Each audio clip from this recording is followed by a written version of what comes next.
அரசியல்ல வந்து நம்ம சின்னத்தை சொன்னாரு, மடக்கு ஊதி. ஆமாயா, மடக்கி உங்களை ஊதத்தான் போகிறோம் 2026. பத்திரிகையாளர், நம்ம பத்திரிகையாளர் சுபேர், அவர் வந்து பத்திரிகையாளரா இல்ல திமுக செய்தி தொடர்பாளரான்னு தெரியல, அப்படியே கத்தி கத்தி பேசுறாரு. செய்தி சேகரிக்க சென்ற பத்திரிகையாளரை ஆளும் திமுக எம்எல்ஏ தாக்கினாரு. அப்போ உங்க வாயில புண்ணு இருந்துச்சா?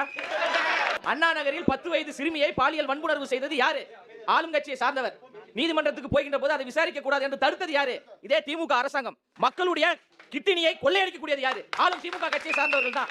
மக்களிடம் போனா திமுக வாதிகள் 100 குண்டர்களை இறக்கி 4 மாத கர்ப்பிணியுடைய வயிற்றில் ஏற்றி மிதிக்கிறார்களே, அப்போது சுபீர் அவர்களுடைய வாய் எங்கே போனது? கண்டித்தீர்களா? அவர் நிறைய இடங்களை பதிவு பண்றார் ஊடகங்கள்ல. திமுக என்பது கொள்கை கூட்டம், தாவேகாவிடம் கொள்கை இல்லை. திமுகவுடைய கொள்கை தான் விருதுநகர் மாநாட்டில் பார்த்தமே, பால தார பிடிச்சிட்டு தொங்குறான், கரும்ப கரும்ப களவாடிட்டு ஓடுறான். விருதுநகர் மாநாட்டில் இருந்த கூட்டத்தை விட அதுக்கு பக்கத்தில் இருந்த டாஸ்மார்க்கில் கூட்டம் அதிகம். இதான் உங்களுடைய கொள்கையா? இதான் உங்களுடைய கோட்பாடா? 24 மணி நேரமும் தாவேகா தாவேகா தாவேகா என்று புலம்பிக் கொண்டிருக்கீங்க. உங்களை புலம்ப வைத்திருக்கிறார் அண்ணன் விஜய் அவர்கள்.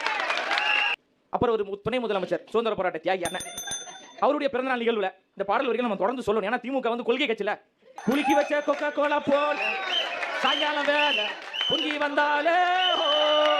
அதனால கொள்கைவாதிகளே, கோட்பாடவாதிகளே, சித்தாந்தவாதிகளே, குலுக்கி வச்சா கொக்கா கோலா போல அது எந்த சித்தாந்தத்தில் வருது, எந்த தமிழ் தேசியத்தில் வருது, எந்த திராவிடத்தில் வருது, எந்த கோட்பாட்டில் வருது என்பதை நீங்கள் சொல்ல வேண்டும் என்று பணிவன்போடு கேட்டுக்கொள்கிறேன். அண்ணா அவர் சொல்றாருல, வெக்கம் மானம் சூடு சொரணை தாவேக்காக்கு இருக்கிறதா என்று கேட்கிறார்ல, அதே தான் நான் அண்ணனிடம் கேட்கிறேன். வெக்கம் மானம் சூடு சொரணை ஏதாவது இருந்தா கேளுங்க, ஆட்சியையும் அதிகாரத்திலும் பங்கு தாருங்கள் என்று கேளுங்க.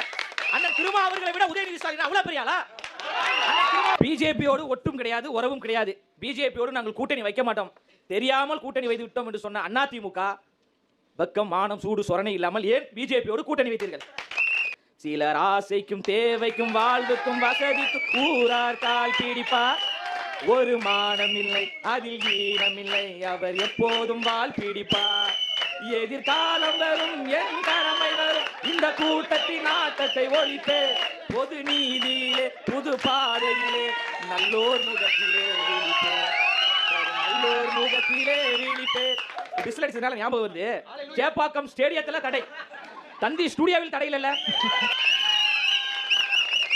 இந்த சத்தம் 2026 மிகப்பெரிய அதிர்வலையை ஏற்படுத்தி தாவேகா என்கின்ற புதிய அரசியல் புரட்சியை தமிழ்நாட்டு மக்கள் உருவாக்கப் போகிறார்கள். நீங்கள் எல்லோரும் அதை எங்களோடு சேர்ந்து கொண்டாடுங்க. உங்களை அன்போடு வரவேற்கிறேன்.